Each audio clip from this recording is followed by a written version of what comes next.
I recently posted a video talking about how battery specs are usually BS.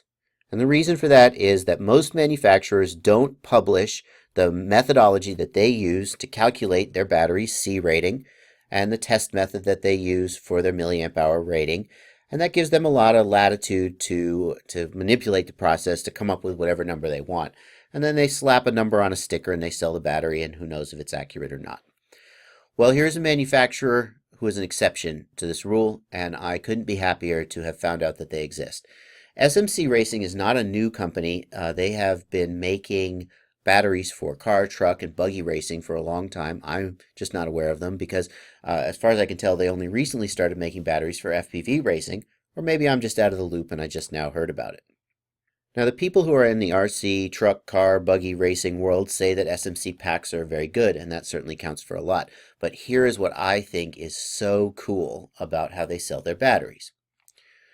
This thread on RC Groups is a big discussion about a way to compare LiPo performance in a rigorous, standardized, methodological way. And you can read about all the ins and outs if you want. But basically, what you do is you put the internal resistance of the highest resistance cell in the pack, you put the cell capacity into this calculator, you run it through a calculation, and you get a current number out. Now these numbers here are the numbers for my 1800 milliamp hour 65C Nanotech batteries. And if you do the math, you'll find 65C 1800 milliamp hour comes out to 117 amps as their continuous rating. But this is saying 39 amps. Well, hold on. The reality is somewhere in between that. The battery is not going to give you 117 amps for very long without being very, very unhappy. So that continuous rating of 65C, we know that it's kind of BS. But this 39 amp rating is clearly way, way conservative. The battery will run 50 amps, 55 amps in flight, and it'll just do that all the way down to done. And it'll be a little warm when I land. And maybe on some level I will have decreased its lifespan. But I would say that the battery can happily provide 50 or 55 amps continuous without a problem. So don't get hung up on this number. If you plug in, okay, maybe I've got a 5 milliohm internal resistance, 1300 milliamp hour pack, and it says 39 amps. Okay, well, that may or may not be 39 amps as to what you would actually pull from that battery, but it does give you an apples to apples way of comparing batteries with each other. So for example, if I go down here and take a look at these batteries, we can see that he's selling these batteries based on this methodology. So we pick this 4S battery, 1300 milliamp hour, 37 amp rating. What that means is that this company has taken the internal resistance of the battery, they've plugged it into this calculator, and it tells them that 37 amps is what that battery is rated for. And what's great about that is that, number one, it means that you can hold this manufacturer to their advertisements. You can take your charger, you can measure the internal resistance of the battery, you can plug the results into this calculator, and if you don't get something pretty close to 37 amps, you can argue that you weren't sold what you were advertised, right?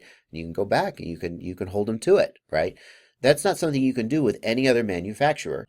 This manufacturer is giving you a specification that you can hold them to, and that's really nice. That says that they believe in their products and they're willing to stand behind them, and that's great.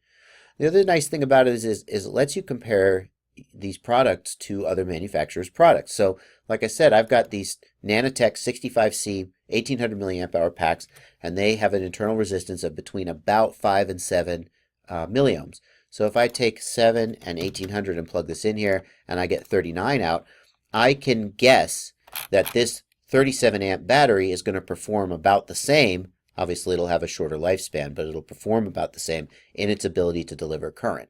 And that's amazing. That's great. So I've ordered some of these packs, and I'm gonna fly them, and I'm gonna test them and see how they do. We'll have to see. The 37 amp number is not very impressive when you compare it to 65C, 117 amps.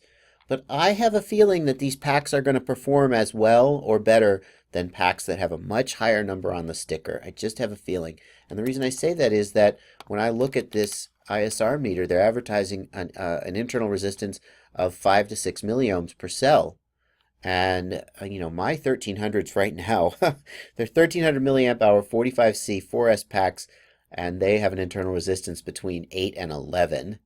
Now they're not brand new, so they weren't like that when I bought them, but you know, they're much worse, right? And my 1800 milliamp hour packs, this has a slightly better internal resistance than them. And I'll bet you if you take some hot snot 65C, 70C Bonka Tattoo, maybe I've actually heard good things about Bonka, but Tattoo is one. Like a friend of mine flies Tattoo battery 75C, and he's like, no, dude, no, just no. I'll bet if you compare the internal resistance, and ultimately that's a big metric of the battery's ability to provide current. It's not perfect, but it's something. I'll bet you'll find that these are better, even though they've only got like a 37 amp rating. Okay, so I'll review those when they come up. I'm not recommending them yet. I don't know anything about the performance of the batteries, but what I do know is that SMC is willing to hold themselves to a standard, to tell you what the standard is, and to let you have the tools to see whether they're being honest with you. And based on that alone, I'm willing to give them a shot and spend some money at their store, because I don't know of a single other battery manufacturer that is really willing to do that, and that's pretty cool. All right, so look forward to that review when the batteries finally come in the mail, and in the meantime, happy flying.